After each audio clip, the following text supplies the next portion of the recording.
노혜경의 그 엽새 금요일입니다. 예, 성탄을 앞두고 신학자 김근수 선생님 모시고 어제는 김근수는 누구인가, 그리고 그는 왜 해방신학자가 되었는가, 해방신학이란 무엇인가, 예수는 도대체 어떤 사람일까, 이런 것들에 대해서 그야말로 주마간산격으로 얘기를 좀 해봤습니다.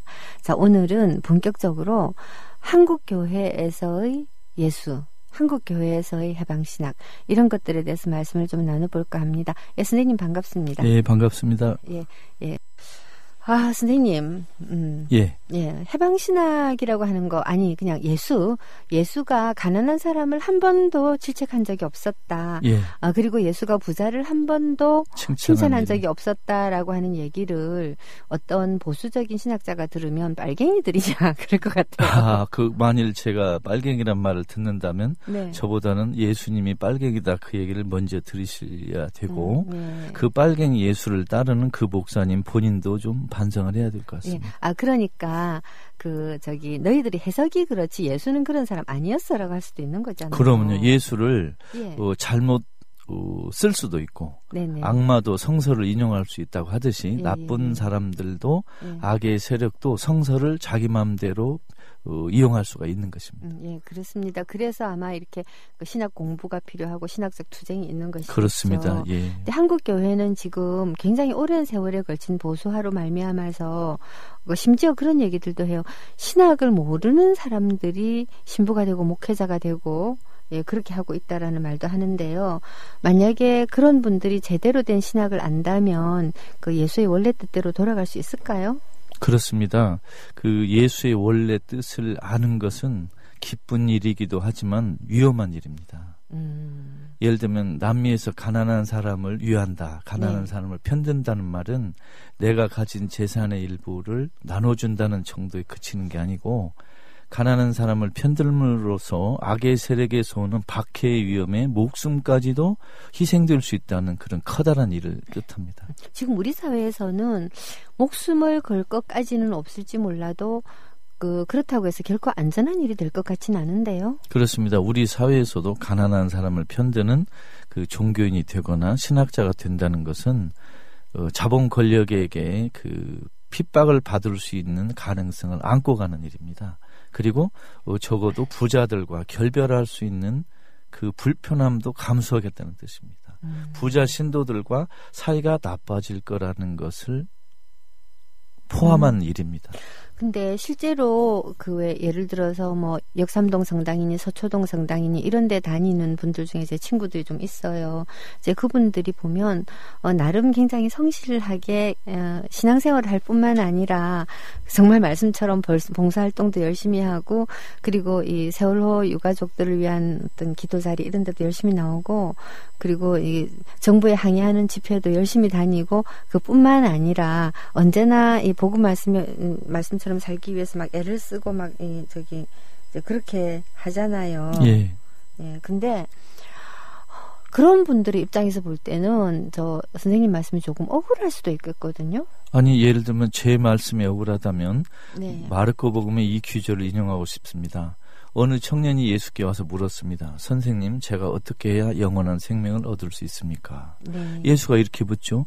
아니, 이러이런 계명이 있지 않습니까? 그랬더니 선생님, 저는 이걸 어릴 때부터 다 지켜왔습니다. 예를 들면 살인하지 말라, 부모를 공경하라. 이거 다 지켰다는 것입니다. 네. 그러니까 예수가 이렇게 말합니다. 참 기특합니다. 그러나 당신에게 한 가지 모자란 게 있습니다. 가서 가진 것을 팔아 가난한 사람에게 주시오 하니까 그분이 울상이 되어서 슬퍼 떠나갔습니다. 왜? 그 예수의 말을 듣고 불편했던 것입니다. 그건 뭔 말이냐면, 가난한 사람을 돕는다는 것은 살인을 하지 않는 것, 부모를 공경하는 것보다도 어렵다는 뜻입니다. 보통 일이 아닙니다. 예, 근데 사실 우리가 지금 가난한 사람, 부자 이렇게 계속 이렇게 나누어서 그 얘기를 하는데요. 실상 한국 교회 내에서 이러한 말들을 하게 되면 너무 이분법적으로 사고하느니 너무 계급투쟁적이라느니 하는 말을 듣기가 십상이거든요. 예, 그 이분법은 우리가 예를 들어 이분법이다, 흑백 논리다 이런 개념 때문에 우리가 당하는 수도 있습니다. 그런데 성서에 보면 이분법을 가장 자주 쓰신 분이 바로 예수입니다. 예, 그래서 네. 이분법이 사실은 제3의 길도 있고 다양한 여러 가지가 있고 또 서로 얽힌 복잡한 관계가 있지만 학문적으로 말할 때는 가장 간편하고 또 그 나름대로 의미가 있는 그 논리가 이분법이라고 생각합니다. 그래서 이분법이라는 단어에 네. 우리가 무참하게 돌을 던질 필요는 없다. 예, 그렇게 생각합니다. 그러니까 결국 세상을 이해하는 데 있어서 이분법적인 또는 대립적인 사고가 반드시 나쁜 것만 아니고 그렇습니다. 특히 예수의 말씀을 이해할 때는 조금 쉽게 이해되는 측면도 있다. 예, 그렇습니다.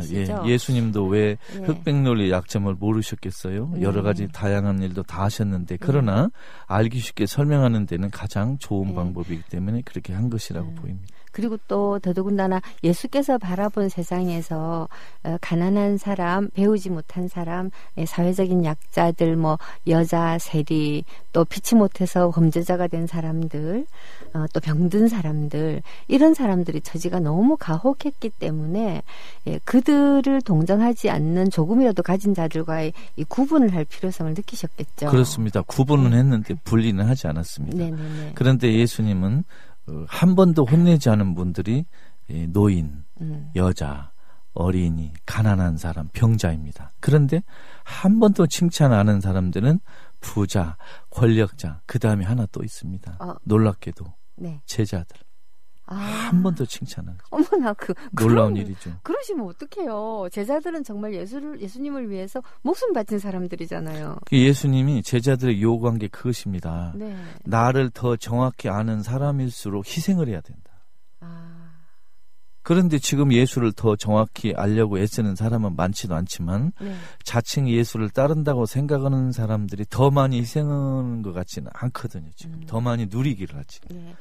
사실 이 교회에 다니고 있는 소위 그 신자들 가톨릭에만 국한시켜 보더라도 신자들이라고 하는 분들이 부러움의 대상이 될지는 몰라도 모범적이지 않다라는 생각은 사실 가끔 하거든요. 그리고 개불링 얘기하셨는데 불교 신자들 중에도 조계사에 난입을 해가지고서 그 한상균 위원장을 끌어내겠다고 정말 추태를 보인 그 불교 신자들을 보고 있으면 종교란 무엇일까라는 생각을 정말 많이 하게 돼요. 예, 그 종교가 나라를 망친다 이렇게 보는 국민도 있고 그래도 희망을 걸 때는 종교밖에 없지 않느냐 이런 분들도 있습니다. 그리고 종교를 가진 분 중에도 마음이 순수한 분도 있고 또 자기 나름의 야심을 품고 감추고 종교단체에 들락거리는 분도 있고 그래서 이런 걸 다 이 복합적인 것을 정확히 봐야 된다고 생각합니다. 네네. 자, 그래서 이런 예수님의 말씀을 가슴에 품고 살기는 정말 참 힘든 일이기는 하지만, 그럼에도 불구하고 한국에서 가톨릭 교회가, 나름 그래도 이제 한국 사회의 문제점들을 어느 정도 해소하고 그리고 보다 나은 사회로 나아가기 위해서 노력하는 측면도 분명히 있죠. 그렇습니다. 네, 특히 이 현장에 나가보면 수녀님 없이는 되는 일이 없겠다라고 생각이 드는 순간도 참 많거든요. 한국 천주교의 내부를 분석해보면 가장 개혁적인 그룹은 수녀들입니다. 어째서 그게 그렇게 될까요? 여자들이라서 그런가요? 수녀들은 가톨릭 교회 내에서 을에 처집니다. 을? 예. 신부들이 갑이라면 수녀들은 을에 처지에 있고 가톨릭 교회의 이상한 남녀 차별 분위기와 풍토 때문에 사실은 가톨릭 교회의 그 아픔을 가장 몸으로 느끼는 분들이 수녀들입니다. 그래서 수녀님들이 사회적 약자의 아픔을 공감할 수 있는 실존적 그 상황에 있다고 생각합니다. 그러니까 수녀님들이 정말 예수님을 사랑해서 결혼도 안 하고 공동체 생활을 하면서 수녀원으로 들어갔는데 막상 가서 보니까 자기 자신이 처음에 품었던 뜻과는 다르게 그야말로 신부님들 뒷바라지를 하고 신자들에게도 온갖 굳은 소리 듣고 욕먹고 막 이런 처지가 되는 분들이 많죠. 그런데 수녀가 수녀원에 들어가서 자칫하면 그 종교 서비스를 충분히 누리면서 여러 가지 그 존경을 받으면서 안락하게 살 수 있는 위험도 아주 많은 곳이 수녀원입니다. 그렇군요. 그런데도 불구하고 그런 안락을 누리지 않고 이렇게 이 현장을 찾아다니고 낮은 데를 찾아다니는 수녀님들은 또한 교회 안에서 이 모든 교회 내에서의 해방신학자의 처지와 비슷하게 불이익을 당하시는 않나요? 그렇습니다. 수녀들이나 해방신학자들은 교회 안에서도 네. 주류가 아닌 비주류에 속해 있고 네. 항상 그 교회 권력의 핵심에서 멀리 주변부에 있는 사람들입니다. 그러면 우리가 길에서 만나는 수녀님들을 보면 정말 감사하다고 해야 되는 거네요. 이 수녀들도 보면 네. 가난한 사람들 편에 서서 희생적으로 사는 모범적인 분들이 있고 네. 예, 아닌 분들도 계시죠. 그 반대편에서 그 중산층류의 삶을 누리면서 안락하게 사는 아직 정신 못 차린 수녀들도 많이 있습니다. 뭐 저도 할 말은 되게 많습니다. 수녀님들에 대해서. 예, 그러나 너무 치부를 드러내는 얘기는 하지 말기로 하고요. 예. 단지 이제 우리 교회, 한국의 교회가 이 성탄도 다가오고 있는데, 자, 이 복음 선포자 예수, 해방자 예수, 이런 예수를 따라가기 위해서는 우리가 지금 뭘 하고 있고 또 어떻게 하면 좋은가 하는 얘기 쪽으로 화제를 좀 옮겨주는 예수를 보나 프란치스코 교황이 작년 한국에 오셔서 부탁한 말씀을 보나 한국 천주교가 나가야 할 길은 명확합니다. 첫째는 가난한 사람들을 위한 교회가 되어야 합니다. 그런데 현재 그렇게 되지 못하고 있습니다. 예, 그 어떤 사람들은 가난한 사람이라는 얘기를 들으면 한국 사회에 무슨 가난한 사람이 있냐, 다 뭐 밥을 굶느냐 뭘 하느냐 이렇게 말하는 사람들도 있거든요. 그 성서에서 가난한 사람을 이제 정의한 규제는 없지만 가난한 사람에 속하는 사람이 학자들은 뭉뚱그려서 표현하고 있습니다. 첫 번째는 경제적으로 돈이 없는 사람. 두 번째는 정치적으로 권리가 없는 을을. 세 번째는 교회 안에서 아무 발언권과 결정권이 없는 평신도. 네 번째는 경제적으로 돈은 있지만 그 사람의 직업 때문에 인간적으로 존중받지 못하는 세리나 매매춘 여성들을 가리킵니다. 근데 현재 한국 사회도 보면 예를 들면 노인 빈곤율이 OECD 국가 중에서 가장 높은 48%에 해당하거든요.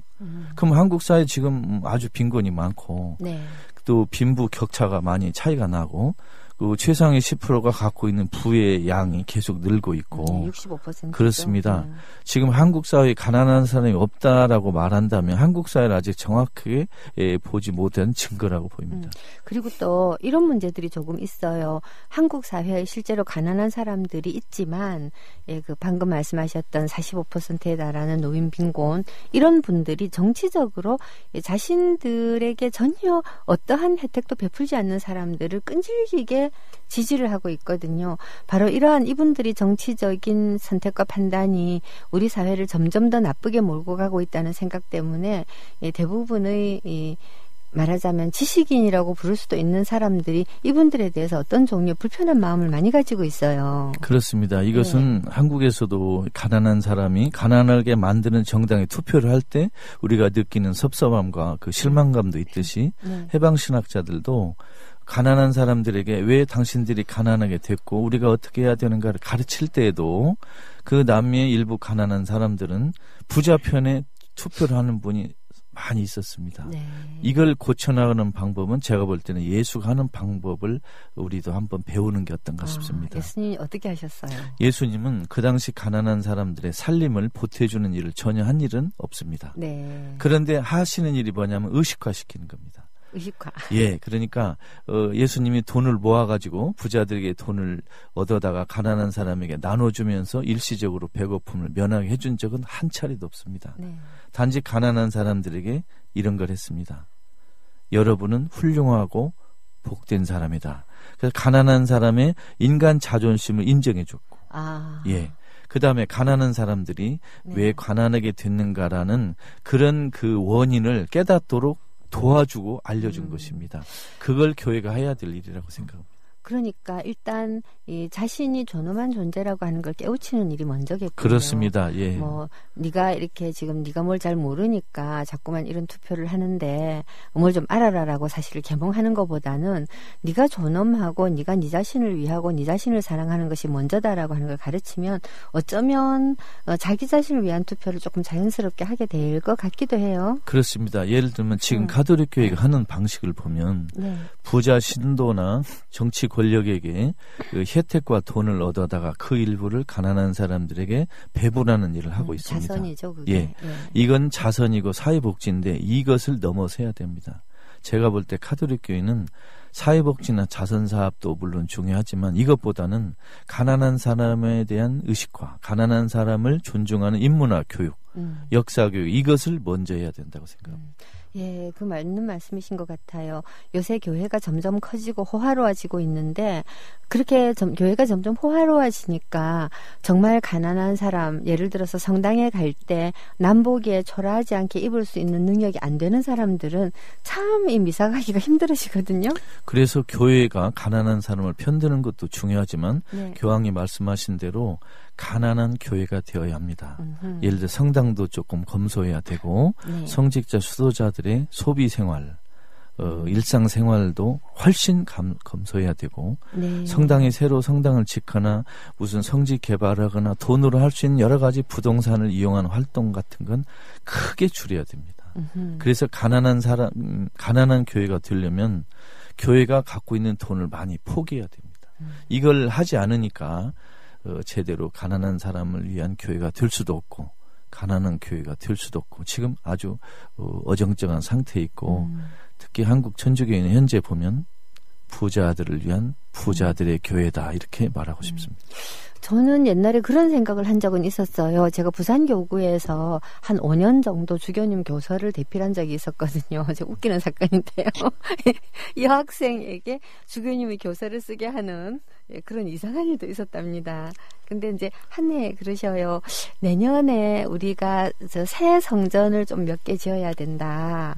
근데 말하자면 이제 헌금을 많이 받는 방법이 뭐가 있겠느냐라고 하는데 저는 좀 불만스럽죠. 그런 걸 제가 못 쓰는데요.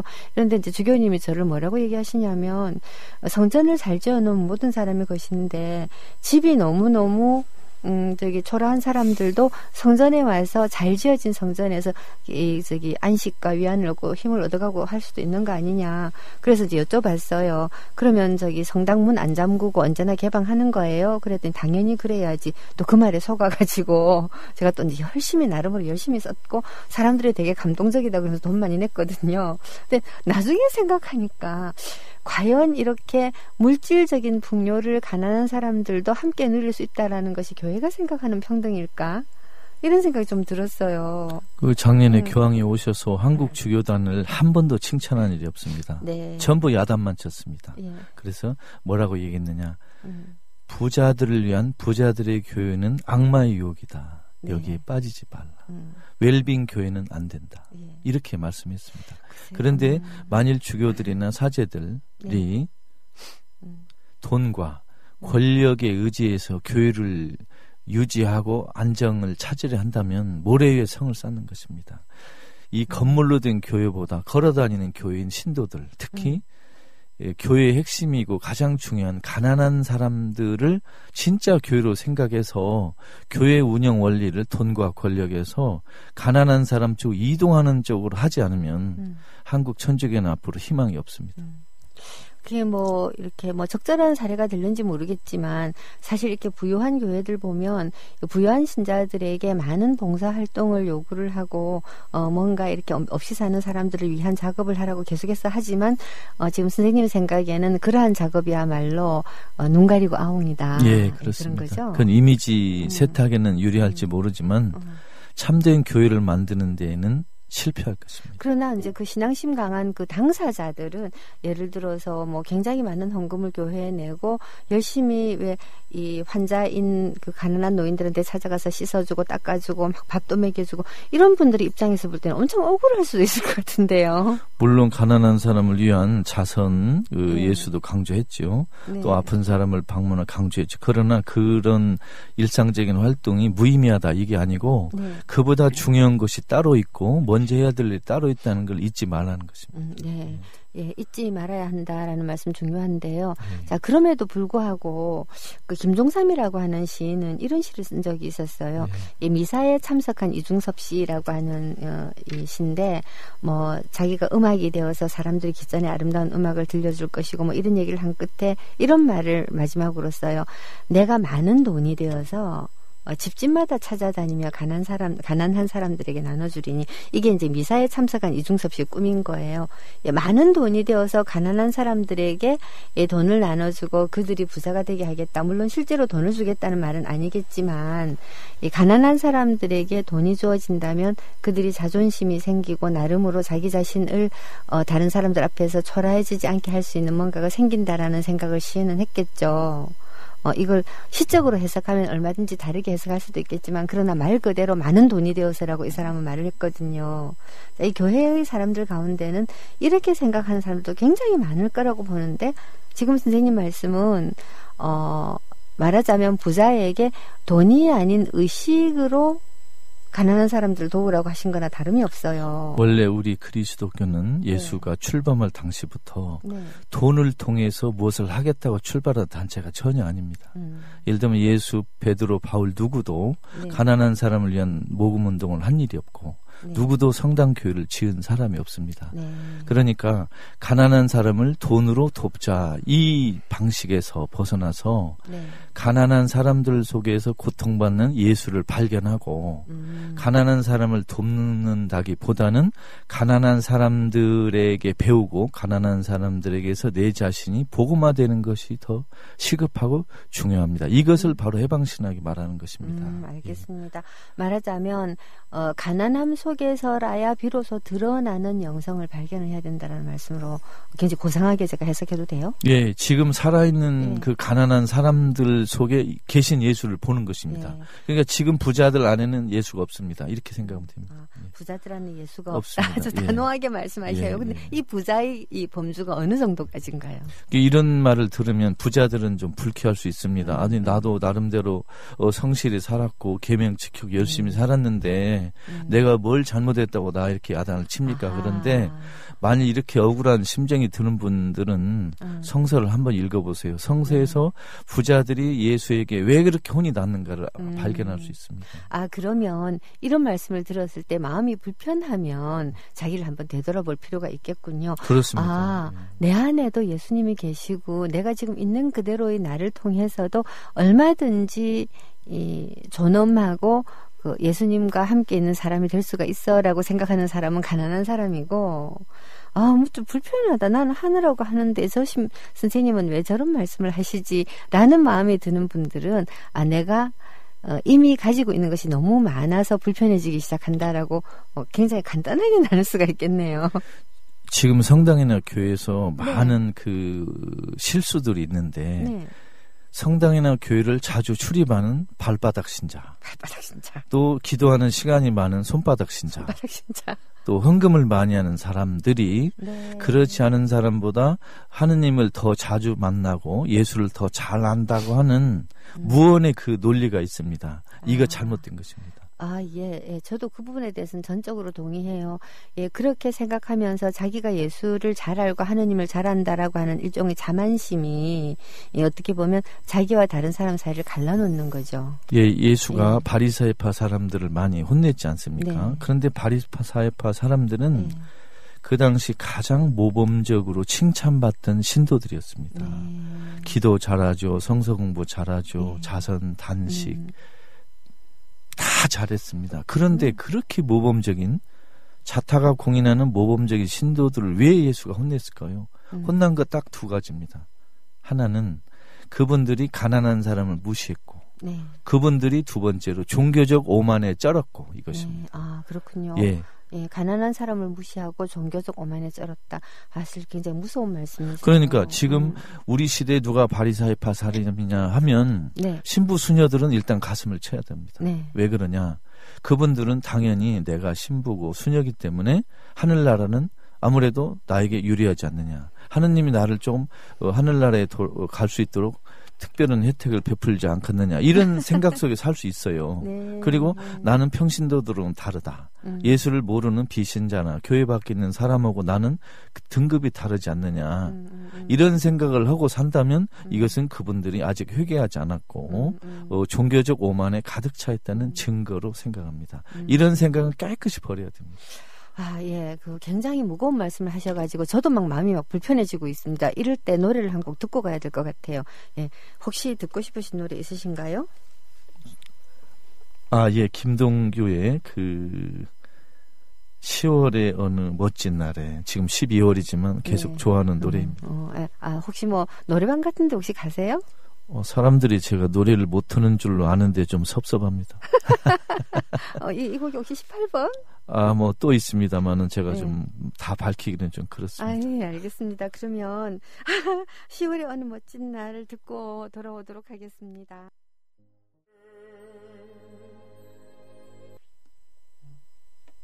이게 묵직한 이 음색인데요. 이 노래를 김근수 선생님께서 마이크 잡고 부른다면 비슷하게 부르시나요? 언제 한번 기회가 있으면 보여드리겠습니다. 네, 알겠습니다. 우리 공개 방송으로 여러 이렇게 노래자랑 대회 이런 것도 좀 해야 되겠다는 생각이 듭니다. 제 꿈이 전국 노래자랑에 나가는 건데 아직 지금 꿈을 이루지 못하고 있습니다. 제주도에 전국 노래자랑 간 적 없나요? 제가 나가면 사람들이 혹시 저기 돌멩이나 계란을 던지지 않을까 걱정돼서 못 나가고 있습니다. 그럴 리가요. 왜요? 제주도에서 돌멩이나 계란 맞을 일을 하셨어요? 아닙니다만은 너무 노래를 못해서 그냥 내려와 하고 소리치지 않을까 걱정. 그냥 땡 하고 내려오시면 됩니다. 예. 어쨌거나 지금 한국 교회가 이래서는 안 된다라는 말씀을 참 많이 해주셨지만 사실 그거는 누구나 다 알고 있으면서도 실천하기 어려운 말씀이죠. 근데 실제로 보면 교회 안에서 그래도 이러한 가난한 사람들 곁에서 교회가 교회답게 행동하고 있는 모습이 우리 사회에서 아주 없는 것도 아니잖아요. 그렇습니다. 그러니까 한편으로는 우리 교회가 잘하고 있는 일, 우리가 잘하고 있는 일은 인정하고 그러나 그걸 보면서 잘못하고 있는 일을 눈 감아서는 안 된다는 것입니다. 두 군데 다 잘하고 있는 건 더 잘하고 잘하고 있는 것 때문에 잘못하고 있는 걸 외면하자, 모른 체 하자, 말하지 말자 이래서는 안 되고. 예, 그거는 맞는데 제가 여쭤본 것은 참 말씀을 듣다가 보면 조금이라도 내가 뭔가를 가진 것이 있다라는 느낌 때문에 마음이 좀 불편한 구석도 있거든요. 근데 실제로 보면 복음 말씀을 잘 실천하고 있다라고 하는 사례들을 보면 또 그렇게 어려운 것 같지도 않아요. 그래서 몇 가지 얘기를 좀 해주셨으면 하고요. 사람마다 다 가진 재주가 다르지 않습니까? 돈 있는 사람은 돈으로 좋은 일을 할 수 있고 힘이 있는 사람은 힘으로 또 생각 있는 사람은 생각으로 또 여러 종류의 방법이 있기 때문에 각자 본인이 할 수 있는 한도 내에서 할 수 있는 방법으로 조금이라도 좋은 일 하면 사회가 좀 좋아질 거라고 생각합니다. 저는 이 교회가 힘없는 사람들, 가난한 사람 곁에 있어야 된다라고 하는 것에 관해서 전적으로 동의하는데요. 이제 그 장면을 본 기억이 나요. 지금 이 교회가 그들 옆에 있다라고 하는 현장들을 생각해 보면 세월호 현장도 있을 것이고 그리고 강정마을도 있을 것이고요. 밀양도 있을 것이고요. 그리고 또 옛날 용산 참사 때도 신부님들이 오랫동안 그 현장을 지키셨죠. 자, 이러한 방식으로 지키는 것에 대해서 우리의 권력 가진 사람들은 정말 불편해해요. 그렇죠. 예. 그리고 또 교회 당국도 불편해해요. 예수가 가난한 사람들을 같이 돌아다닐 때 그걸 본 로마 군인들과 유다교 사제들이 예수가 얼마나 못마땅했겠습니까? 그건 지금도 똑같습니다. 그 사람들이 예수를 그때 당시에 결국은 십자가에 못 박아 죽이는 데까지 갔는데요. 예수님이 돌아가신 장면들을 이렇게 살펴보면 결국은 민중의 손을 빌어서 예수님이 못 박혔거든요. 그런데 성서신학자들은 예수님에게 못을 박아라 하고 외친 그 가난한 사람들은 갈릴리의 가난한 사람들이라기보다 예루살렘에 있는 유다교 성전에서 일을 하면서 그 돈을 벌고 밥벌이를 하는 유다교 고위 성직자들의 조작과 영향력 안에 있던 가난한 사람들일 걸로 지금 되게 생각하고 있습니다. 조작 가능한, 동원 가능한 그런 가난한 사람들이 예수에게 그렇게 했을 것이라고 생각하고 있습니다. 자, 그렇다면 우리가 예수를 따르고 예수의 복음대로 산다라고 하는 거는 조작 가능하고 동원 가능한 사람이 되지 않는 것을 그렇습니다. 포함을 하는 건데요. 예, 그렇습니다. 어떻게 해야지 조작 가능하고 동원 가능한 사람이 되지 않을까? 의식화라는 말은 참 간결하지만 실제로는 참 어려운 얘기거든요. 예를 들겠습니다. 예를 들면 종편 텔레비나 방송을 안 보는 것도 한 좋은 방법입니다. 네, 우리 청취자들은 거의 안 봐요. 거의가 아니라 안 봐요. 그다음에 예를 들면 세월호 유가족들을 헐뜯는 네. 그런 나쁜 메시지를 전파하지 않는 거. 안 합니다. 또 예를 들면 네. 본당 신부님이 강론 시간에 사회교리를 이야기하지는 안 하면 네. 해달라고 요청하는 거. 아, 이거는 우리 합시다. 요청합시다. 사회교리가 뭔지 모르는 신부님 있을 수 있을까요? 아, 있습니다. 있어요? 예. 모르는 분도 있고 알아도 말을 하지 않는 신부들도 있는 이런 분들에게는 요구해야 됩니다. 교황님이 네. 복음의 기쁨이라는 당신 책에서 네. 사제는 강론할 때 반드시 사회교리를 포함해서 강론하라는 지침이 이미 있습니다. 아, 이미 그걸 어기는 사제들에게는 우리가 요구를 해야 됩니다. 제가 예를 들어 네. 분류별로 한번 네. 나눠보겠습니다. 한국 주교님들은 네. 주교관을 나와서 빈민촌에 가서 살으셨으면 좋겠어요. 아, 고급 차를 버리고 네. 소형차를 타고 운전도 직접 하고 네. 교황님처럼 전철도 타고 버스도 다 걸어 다니고 그런 모습을 좀 보여줬으면 좋겠다. 사제들은 네. 골프하지 말고 맞아요. 네. 잦은 해외여행하지 말고 네. 그리고 그러니까, 성당에서 무슨 이러저런 행사 때 돈으로 선물 받는 거 중단하고 고칠 거 많습니다. 그러면 신부 안 하겠다는 분들도 되게 많겠는데요. 잘못된 생각으로 신부 생활을 하는 분들은 반성해야죠. 왜냐하면 네. 신부 되겠다는 것이 가난한 사람을 위해 희생하겠다는 건데 네. 본인 개인이 호화호식하려고 신부 됐다면 잘못된 거죠. 지금이라도 그 직책을 내려놔야 됩니다. 그게 이제 신자들이 사실 그런 단단하고 견고한 마음으로 자기의 본당 신부에게 그런 걸 요구해야 되는데 현실은 그 반대죠. 이런 것들을 요구하는 사람들이 교회 공동체 내에서 왕따가 되고 그러지 않습니까? 예, 그런 경우가 많습니다. 그래서 네. 우리 평신도들도 당당하게 성직자에게 요구할 건 하고 비판할 건 하고 네. 그리고 성직자들에게 돈으로 선물하는 이런 버릇은 중단하는 게 좋습니다. 성직자에게 돈으로 인사치레 한다면 이것은 아름다운 그 마음은 이해하겠지만 이것보다는 그 돈은 가난한 사람에게 돌리는 게 훨씬 낫고 지금 한국의 성직자들의 생활 수준이나 네. 이런 소비 방식은 세계에서 가장 아마 안락한 범위에 속할 것입니다. 그래서 신부들에게 돈을 주는 건 신부들을 사실 망치는 유혹의 길입니다. 이거 하지 말고 드리려면 책을 주거나 기도를 드리시고 돈은 네. 주지 마세요. 네, 맞습니다. 기도를 드리는 것이 가장 좋은데 사실은 이 기도 선물보다는 돈이 쉽습니다. 그래서 이제 네. 성당이나 교회 안에서 네. 돈이라는 자본주의적인 관계 방식을 통해서 예의를 갖추는 식은 그만둬야 됩니다. 그리고 예를 들면 사제 서품식에서 선물도 좀 간소히 하고 없애도 괜찮습니다. 그리고 사제 개인 소비 생활도 크게 줄여야 됩니다. 예를 들면 지금 각 본당에 대부분 본당에 식복사들이 계신데 예. 신부님들이 자기들이 밥에 잡수도 됩니다. 맞아요. 지금 유럽이나 남미 사제 중에 누가 식복사를 도움 받는 분이 누가 있습니까? 맞아요. 예. 고칠 게 아주 많습니다. 예, 사실 저 식복사 신부님의 식복사 아주머니한테 제가 살림을 배운 처지로 이제 이런 얘기를 하면 안 되겠지만 사실 어떻게 보면 우리 너무 당연하다고 생각을 하고 있는데 예. 꼭 있어야 될 필요는 없는 것 같네요. 그럼요. 그래서 주교, 사제, 수녀님들이 현재 당신들이 사는 24시간 하루 일상을 잘 반성해서 가난한 사람들과 가까운 쪽으로 생활 방식을 이동해야 됩니다. 저는 이걸 좀 부탁드리고 싶어요. 예, 그런 가난한 사람 들처럼 사는 방식으로 이동을 할 때 아마도 교회 안에서 굉장히 왜 부자 신자들이 많지 않습니까? 예. 소위 상류계층 신자들 예. 이탈하지 않을까요?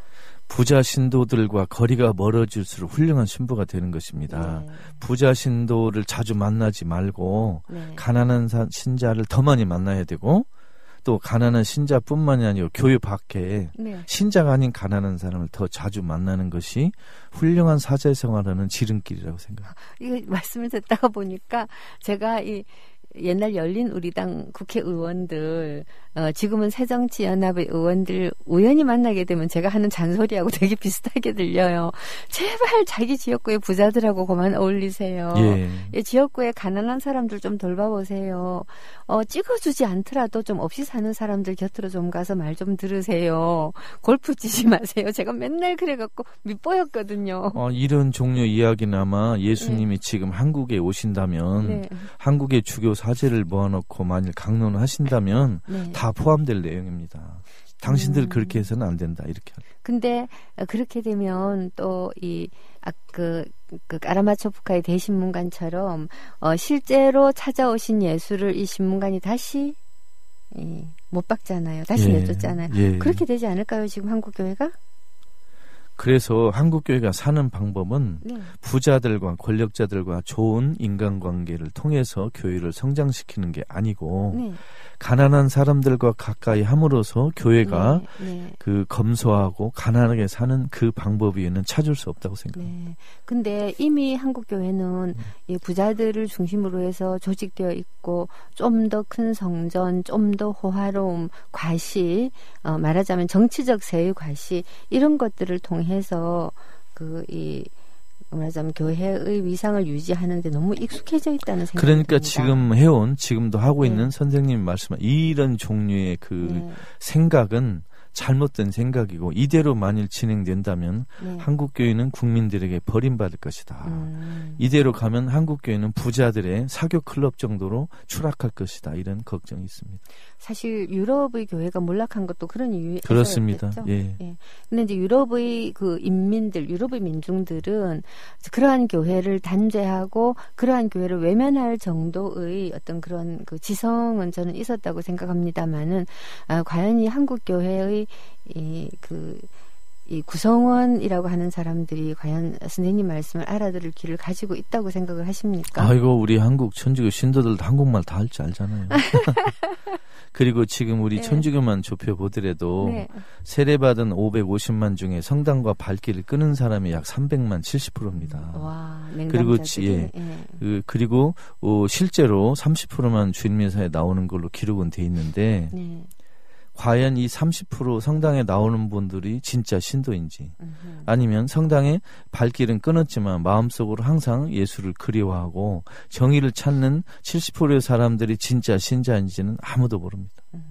근데요, 이런 질문을 해볼 수도 있어요. 제가 좀 이상한 질문만 계속 하는 것 같은데, 자, 예수님의 말씀이 정말 그러했다라는 것도 절실하게 느끼고, 그리고 예수님처럼 예수님을 따라 예수님을 향하여 살아가는 일들이 정말 참 중요하고 필요하다라고 느끼면서도 그것이 과연 기쁜 일일까에 대해서 의심을 하는 사람들도 있을 것 같아요. 너무 힘들지 않나요? 그러니까 성서에 보면 예수를 따르는 제자들이 언제나 기쁨만 누린 건 아니고 항상 갈등하고 고민하고 넘어지고 일어서고 이런 걸 반복했습니다. 제가 성서를 공부하며 느낀 것은 예수를 제대로 따르는 것은 아주 힘든 일이라는 것입니다. 예수를 따르는 것은 입을 벌려서 발음하는 정도로 쉬운 게 아니고 수많은 그 자기 유혹과 싸워야 되는 아주 고통스럽고 힘든 길이라는 걸 말씀드리고 싶습니다. 예수의 제자가 되는 건 쉬운 건 아닙니다. 예를 들어 남미에서 정말 예수의 제자가 되는 것은 가난한 사람을 편들어서 닥치는 박해 위험까지 각오한 길입니다. 예를 들면 우리가 예수의 제자가 되는 것은 어느 신용카드 회사에 가입하는 거, 어느 계모임에 참석하는 종류의 것과는 수준이 다른 일입니다. 이렇게 힘든 예수의 제자나 안 하고 말래라고 하는 사람들이 훨씬 많아질 수도 있는 거 아니에요?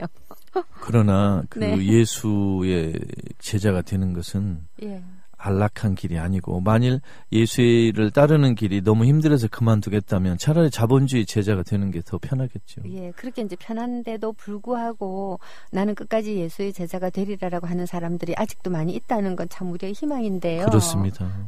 그렇게 희망적인 사람들에게는 어떤 보상이 주어질까라는 궁금증을 또한 가지지 않을 수가 인간적으로 없어요. 보상이란 말은 항상 우리를 설레게 하는 말인데 그리스도교에서는 보상은 없습니다. 그러니까 예수를 따라서 받는 보상은 하늘나라에서 있어도 현세에서는 없다고 생각하시고 또 진정한 예수의 제자라면 보상이란 단어도 잊어먹어야 됩니다. 근데 전 좀 다르게 생각해요, 선생님. 사실 이 보상이라고 하는 굉장히 이게 보면 뭐 경제적인 용어잖아요. 경제적인 용어인데 그래도 알아듣기 쉽게 보상이라고 얘기를 한다면 어느 날 내가 예수를 알고 예수를 이해하고 예수를 따른다라고 하는 마음의 기쁨이라고 하는 것이 있어요.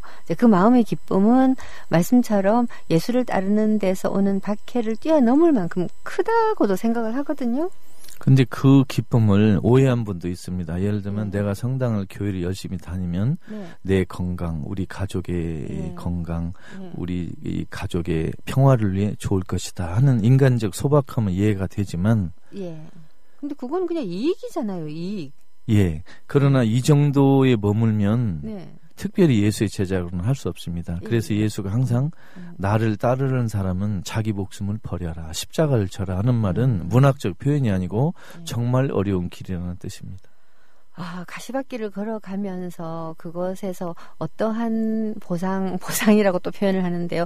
또 받을 생각하지 말고 그냥 이제 묵묵히 힘들지만 지고 가자라고 하는 게 참 쉬운 일은 아니네요. 쉬운 일 아니죠. 우리가 성당에 다닌다는 것은 우리 가족을 위해 다니는 게 아니고 사회적 약자를 위해서 세상에서 가장 힘없고 가난한 사람들에게 용기를 주기 위해서 다닌다. 이렇게 생각을 바꾸면 어떨까 싶습니다. 가난한 사람들에게 용기를 주기 위해서 다닌다.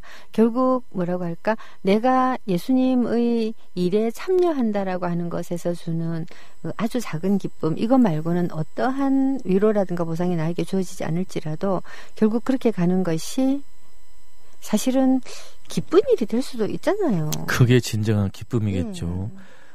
예수를 믿고 종교를 가진다는 것은 종교 보험에 가입하고 가족 보험에 가입하는 종류의 것이 전혀 아닙니다.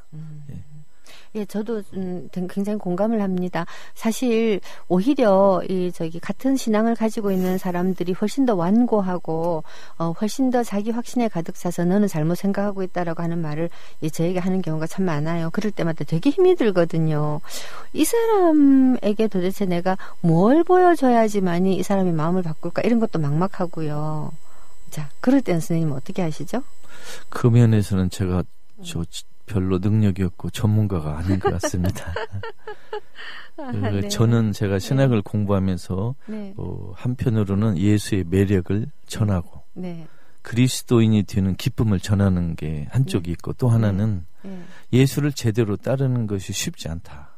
그리고 우리 교회가 예수의 가르침과 반대되는 모순되는 방향으로 갈 수도 있다는 것을 의식하고 교회의 잘못을 정직하게 이야기하는 것도 신학자 일이라고 생각합니다. 그러면 우리 말의 순서를 조금 바꿉시다. 예수를 따르는 일이 결코 쉽지 않고 힘들고 하다는 것을 사람들에게 알려야 함과 동시에, 그럼에도 불구하고 이 예수는 그러한 고통을 다 뛰어넘을 만큼 매력 있고 정말 사랑스럽고 그와 함께 있는 것이 크나큰 기쁨을 준다. 그렇습니다. 그 예수의 삶을 보면 갈릴레아 지방에서는 하느님 나라라는 복음의 기쁨을 선포하셨어요. 그런데 예루살렘에서는 십자가라는 자기 희생을 강조했어요. 그 두 개를 똑같이 알아야 됩니다. 그런데 어떤 신도들은 기쁨만 생각하고 희생을 생각 안 하고, 어떤 사람 반대로 십자가만 생각하고 복음의 기쁨을 생각 안 하는 사람이 있어요. 그래서 그 두 개를 똑같이 알아야 됩니다. 크리스마스를 앞두고 김금수 선생님을 모시고 예수의 예수의 일생이 우리에게 던져주고 있는 여러 가지 수수께끼들을 이야기를 해봤습니다. 고통, 십자가와 동시에 기쁨이 있는 그러한 삶이 현재 우리의 우리가 지금 살고 있는 이 정말 모순된 세상을 조금이나마 낫게 만드는데 정말 필요한 깨달음이라고 할 수 있겠죠. 우리가 일상생활에서 느끼는 여러 종류의 개인적인 고통이 있습니다. 그 고통은 하느님이 주셨다고 생각하실 필요는 없고 그리스도교적인 의미에서 유일하게 가치가 있는 고통은 하나밖에 없습니다. 불의한 세상을 고치기 위해서 저항할 때 겪는 고통만이 그리스도교적으로 가치가 있습니다. 그런 그리스도교적인 고통이 지금 현재 우리 사회에서는 어떤 특정한 현장으로 드러나기도 하고요. 그렇습니다. 예를 들면 현재 집권 세력이 정의를 외면하고 불의를 향하는 그런 모습이 있다면 그걸 저항하는 것이 그리스도교인의 임무입니다. 그리고 또 소극적으로는 교회 안에서 지나치게 사치에 물들고 있는 것에 집착하는 마음들을 나뿐만 아니라 사제들을 향해서 버리자라고 하는 이런 일도 포함이 될 거고요. 그러면요, 한편으로는 사회 민주화를 위해서 애쓰고 한편으로는 교회를 쇄신하는 네. 교회 부패를 줄이고 지적하는 일도 우리 신앙인의 의무에 포함됩니다. 그리고 또 이제 가장 중요하게는 옛날에 가난한 사람들이라고 불렸던 사람들이 지금은 다 노동자들이잖아요. 예, 그렇죠. 비정규직 또는 실업자. 자, 이러한 사람들을 신앙 예수의 이름으로 어떻게 손잡을 것인가 하는 것도 고민해야 되겠네요. 그럼요. 그러니까 지금 우리 가톨릭 네. 교회가 우선 할 것은 네. 신도들과 어떻게 하면 이 좋은 관계를 계속 유지하느냐 보다 네. 농민, 노동자, 비정규직 또 젊은 실업 청년들을 어떻게 하면 우리 교회가 가깝게 할 수 있는가 하고 일의 우선순위, 관심사의 우선순위를 바꾸는 일이 필요하다고 생각합니다. 예, 맞습니다. 관심사의 우선순위를 바꾸자. 네, 오늘 정말 좋은 말씀 너무 감사하고요. 이거 좀 짤래요. 이야기가. 좀 더 했으면 좋겠는데. 예. 예, 근데 끝날 때가 다 돼버렸어요. 아, 예. 그럼 내년에 또 불러주시죠. 예, 알겠습니다. 예, 오늘도, 음악을 들으면서 끝을 낼까 싶은데요. 지금 말씀을 듣다가 보니까 계속해서 결국은 안간힘을 쓰면서 예수님 옆으로 가는 게 중요하네요. 마지막으로 말씀을 드린다면 우리 인류가 낳은 수많은 훌륭한 분 중에 예수는 정말 우리가 평생을 걸고 연구해 볼 만한 또 따를 만한 훌륭한 분이라는 걸 꼭 말씀드리고 싶습니다. 예, 알겠습니다. 예수님 저하고도 좀 만납시다. 좀 보고 싶어요. 이미 만났고 보셨잖아요. 예, 그런 뜻에서 마지막 곡으로 뭘 고를까요? 예수님 곁으로? 예, 좋습니다. 예. 이게 스페인 노래죠? 에레스두라는 예. 노래인데 네. 남미에서 미사 시간에 자주 불러주는 주의 기도 노래입니다. 그래요?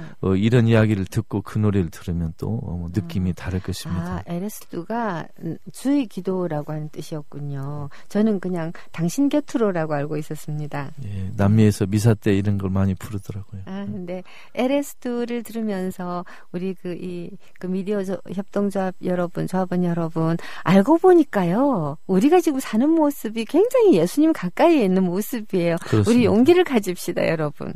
자, 선생님 감사합니다. 예, 감사합니다. 기쁜 성탄 되십시오. 네, 여러분 저하고는 다음 주에 봬요.